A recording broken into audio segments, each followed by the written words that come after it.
recording. Y'all just bear with me while I set up. Gotta get the studio right.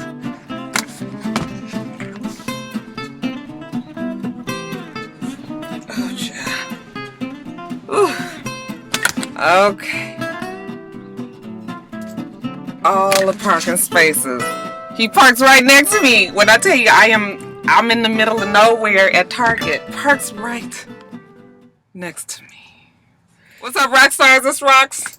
I'm coming to you today with a review for Love and Hip Hop New York, Season 7, Episode 9. So let's get to it, shall we? Remy Ma is talking to her new manager and her husband Pap comes in. She's on FaceTime. He was like, who you talking to? And she was just like, this is my girl, the one I was telling you about. Pap was like, let me see that. You know, he still ain't really feeling it. He's a little salty about the whole thing. But when he gets a look at the manager, what was her name, y'all? Once he sees her and he was like, are you pregnant? Okay, maybe this might be the woman for Remy. Okay, because Remy swears she can't, you know, rap and be pregnant and handle her business all at the same time. So he was just like, she's perfect proof right there. Remy was like, yeah, but she don't have to be on the camera. She don't have to be on the stage. She's not rapping. She's behind the scene. So it's a little bit different. But Pap don't see it that way. Remy don't need to get pregnant, right? Not right now. And when I see pictures of her on Instagram, okay, doing the damn thing, she's getting a little fashion about herself. Okay, you can tell she ain't pregnant. She ain't trying to get pregnant. If Pap knew anything, he would know that she needs to capitalize on this. We ain't getting no younger. I guess, you know, she really do have to consider that as well if she's trying to get pregnant, but she still got some time left. Anyway, you guys, we see her at the Hip Hop Honors. You know, she was a tribute. She tributed. That's what I'm supposed to say. She was the one who did the tribute for Missy Elliott. After that, supposedly her and Pap go to dinner, real romantical like. He gives her a gift. It's a pregnancy test. She was just like, what are you giving this to me for? You know, he's like, I think I hit a home run the other night. She was just like, whatever, Pap, I'm not pregnant. Don't try to get me pregnant. I knew you and my mama was up to something, but it ain't happening. Not right now. Like I said, Remy, don't get pregnant right now, girl. You got a little bit of time left. So Yandy goes to support Juju. She has a book that's coming out. I was like, everybody writing books? It must be a sign, y'all. When she gets there, she wants Juju to tell her, you know, about herself. Is she tripping? Is she right? Is she wrong in this whole situation? You know, the fact that she ain't sent the paper off, solidifying, as far as the government is concerned, that she is married to Mendices. So she tells Juju that Mendices is a little upset with her because she didn't send it off, okay? He didn't even know. Juju was like, girl, of course you wrong. Your man didn't know. I mean, it's one thing if the fans and the people out here didn't know, but if your man don't know that you ain't married to, there's a problem there. So you need to fix it, okay? Yandy was like, yeah, girl, I know what you're saying, but listen to this. How about Samantha's best friend calls me and says she got some information about Lil Mendices? Juju was like, girl, I wouldn't trust it if I was you. And Yandy was like, girl, I know I probably shouldn't trust it, but you know, the fact that she could maybe get Samantha and Erica in a trick bag, that was enticement enough. She has to go and see what this person has to say. Juju said, girl, be careful. That's all I gotta say. So she meets up with this so-called best friend chick named Coco. Okay, it's real covert. You know, they out in public somewhere, but it's kind of dark and alley kind of looking. Yandy said, you know, she don't know what to think, so she on guard. Coco was just like, yeah, you know, I just wanted to meet up with you because I don't really know what's going on with Samantha. I ain't seen Lil Mendices in a long time, but really I wanted to talk to you about Erica. Yandy was like, but Erica? You know, I thought you was Samantha's best friend. She was like, yeah, girl, well, I found out that Erica was plotting and scheming, trying to make you look bad. She was trying to say that you was having an affair on your man or that your man was having an affair on you, trying to come up with a story and they was going to leak it to the blogs. I got it all on recording. Yandy was like, ain't this some shit? You mean tell me these bitches out there plotting and scheming about to lie on me? But wait a minute, let me not get too excited. How do I know I can trust you? Okay, like I said, aren't you supposed to be Samantha's best friend? And she was like, yeah, I am. Okay, but you know what? Samantha started trying to play me to the left. And I was like, I'm not going to be a part of this because it ain't right. So that's why she decides to go all the way to the other side and go and talk to Yandy. I said, bitch, why are you involved? I can understand if you ain't feeling what your best friend is doing, but bitch, you ain't got to. What is your stake in this whole claim? Why you got to go and say anything? Bitch, just be like, I'm through with you. I'm not going to talk to you no more. I guess she couldn't stand by and watch a false recording go up. And you guys, we already saw it. It all played out on Instagram already. I still didn't understand what the recording was saying when I heard it. But evidently, they trying to say that Yandy, like I said, was messing around with some guy and Like, I'm so sick of them by now. Like, it don't even matter now because Yandy's made it clear that she's not gonna leave Mendices. Okay, Mendices is fucking still in jail. And then Samantha and Erica, I mean, it's said and it's asked and answered. What else we got to talk about? I'm so fucking sick of them. So moving right along. Me and Jay not together no more, but we giving our business relationship a shot. So with my showcase coming up, I gotta make sure that Sophie Green is looking right, sounding right. Then she got to make sure that all of this is right for Gorgeous Gangster. While she's listening to Sophie, I guess, in the booth, in walks her homeboy Votto. Snoop tells us that he coming through because he always supports her music ventures.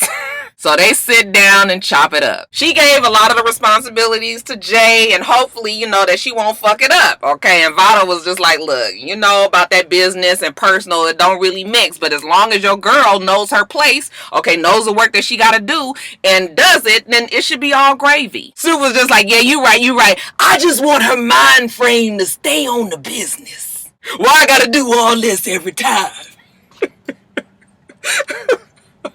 Oh, shit. You guys already know how Jay do. Okay, like Snoop said, I had to break it off with her because of the jealousy. But I'm giving her a chance. Okay, and that's all you can do, Snoop. Snoop is just trying to figure out if Jay is really going to truly boss up and handle her business, or if she's trying to get back with Snoop. And if that's what the case is, then Snoop ain't got time for that. She wants to be taken seriously in this industry, okay, and everything got to go smooth. Votto was just like, look, all you can do is shoot your best shot. Hopefully everything goes smooth at the listening party. Now we had Gorgeous Gangster's introduction to the world, y'all. This party is on and popping, and Snoop was just like, so far, Jay has been keeping it real professional, and I'm hoping that the party will continue to run real smooth. Child Mona done called in all of her fucking favors. She got Method Man there. I said, bitch, I ain't mad, Mona. Shit, she got to put some credibility on this motherfucker. So, he's there. He said he was always going to support Snoop. Snoop is real glad that he's there because, he always support her music too. And then it comes time to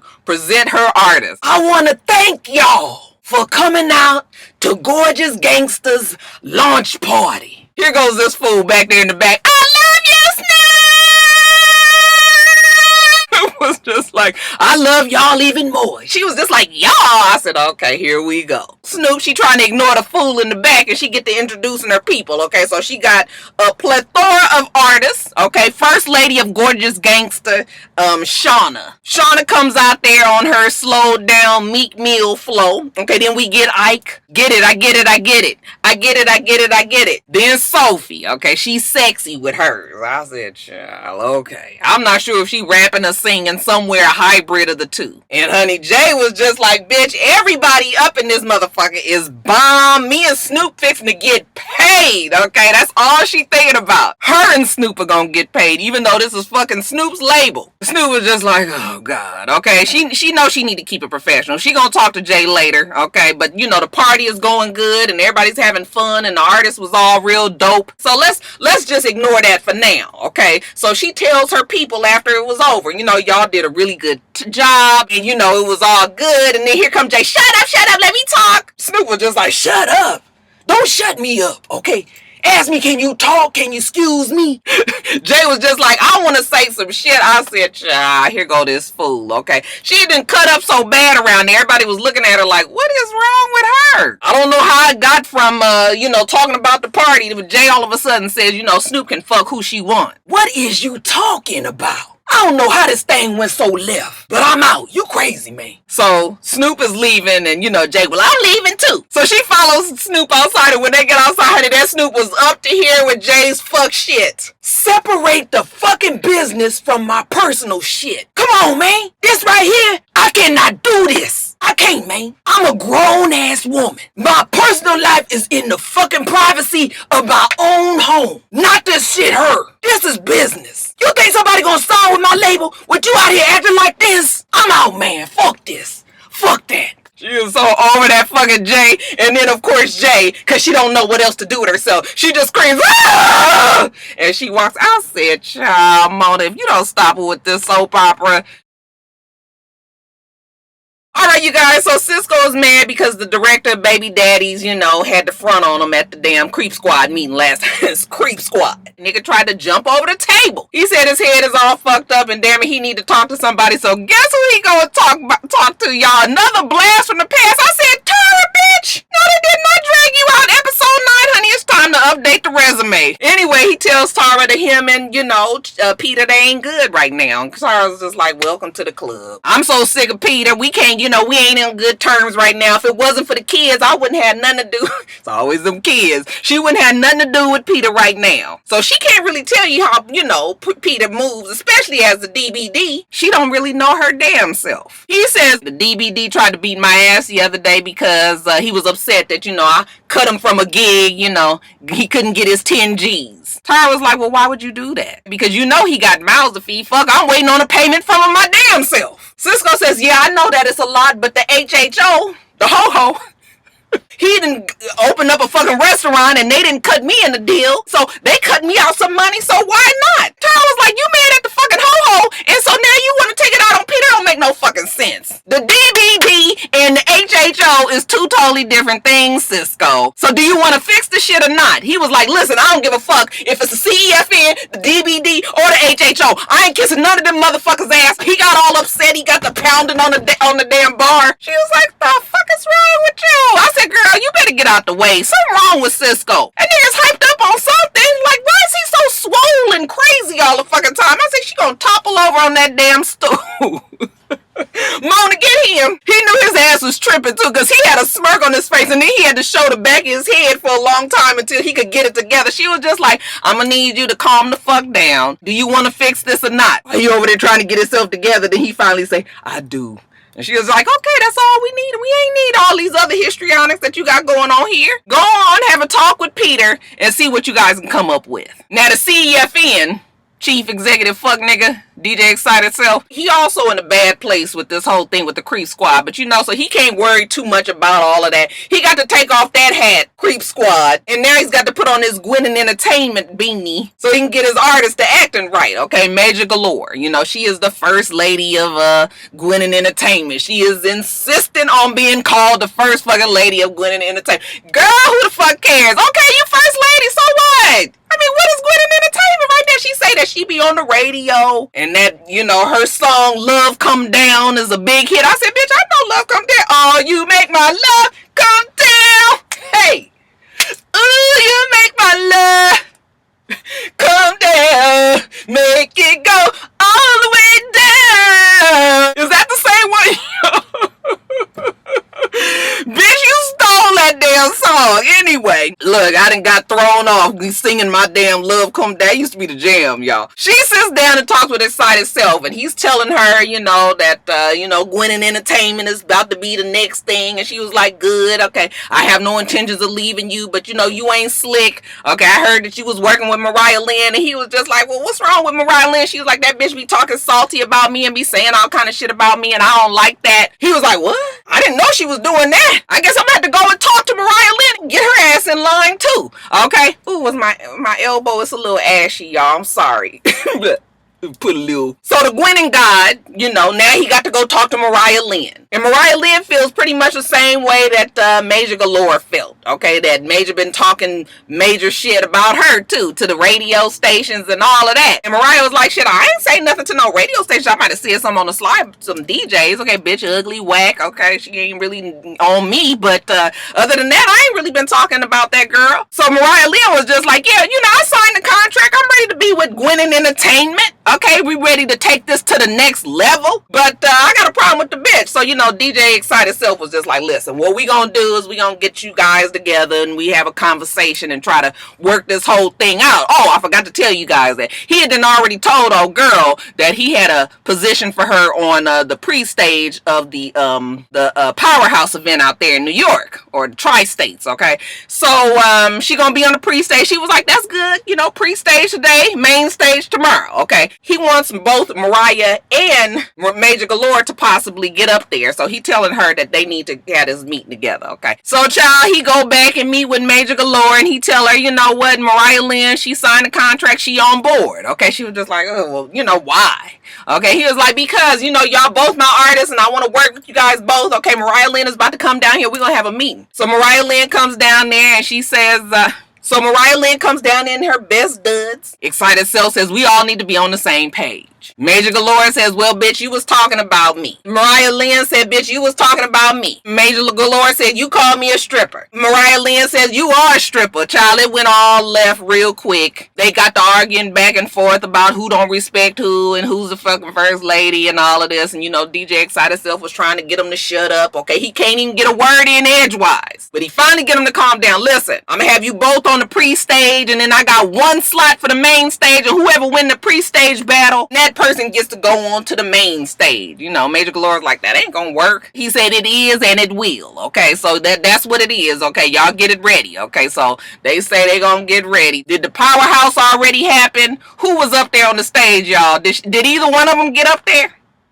Now, as a last ditch effort to fix the Creep Squad, the DBD meets with ex-member Cisco. Apparently, Cisco is still not officially out of the group. That's right. Because addendum number 4 to Article 108 clearly states that even in the event that a Creep Squad member has been excommunicated, a remaining board member, such as the DBD, can request and conduct a one-on-one meeting and reverse said opinion if both parties agree to the reunification. Cisco says that he does care for Peter, even more so than the rest of the boys. Okay, so he's willing to see if the reunification can happen. This time they leaning on the Range Rover. Peter says, Creep Squad members come to order. Okay, I called this meeting, so see if we can fix this. Cisco said, you tried to get at me over, 10 G's. The DBD said, nigga, my kids come before you. You take money out of my pocket, that's money out their mouth, okay? And I only see red. I can't put nothing ahead of that. You gotta give me my money, show me my respect as the DBD. You apologize, and that's the only way that this is gonna get fixed. Cisco says, you mad about a funky little bit of $10,000? Nigga, that ain't funky. I mean, fuck. Yeah, it wasn't funky when you stopped it, right? Yeah, this nigga is mad over his 10 G's.